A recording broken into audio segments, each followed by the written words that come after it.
మైలవరం నియోజకవర్గ ప్రజలు చూపించిన ప్రేమ అభిమానం జీవితాంతం గుండెల్లో పెట్టుకుంటామని మైలవరం తెలుగుదేశం పార్టీ కూటమి అభ్యర్థి స్థానిక ఎమ్మెల్యే వసంత వెంకట కృష్ణ ప్రసాద్ పేర్కొన్నారు. సార్వత్రిక ఎన్నికల ప్రచారంలో భాగంగా గురువారం మైలవరం పట్టణంలో ఎమ్మెల్యే కేపీ పర్యటించారు. ఆయనకు మహిళలు హారతలు ఇచ్చి ఘనంగా స్వాగతం పలికారు. ఈ సందర్భంగా తెదేపా కూటమి అభ్యర్థి వసంత కృష్ణ ప్రసాద్ గారు మాట్లాడారు. యువత ఉద్యోగ ఉపాధి అవకాశాల కోసం టీడీపీ మహాకూటమికి ఓటు వేయాలని పిలుపునిచ్చారు.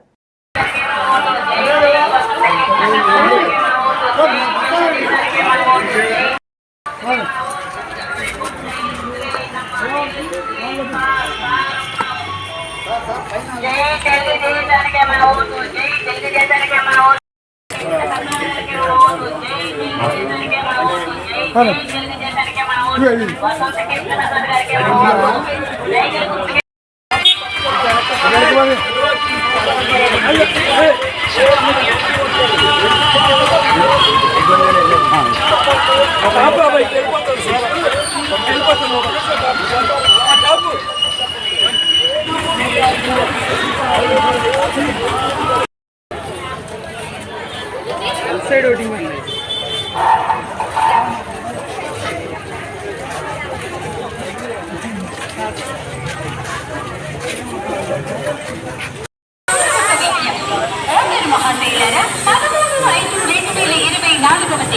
అనగా సోమవారం నాడు జరగనున్న అసెంబ్లీ మరియు పార్లమెంటు ఎన్నికలలో బీజేపీ జనసేన పార్టీలు బలపరిచిన తెలుగుదేశం ఉమ్మడి అభ్యర్థిగా శ్రీ కేశినేని శివనాథ్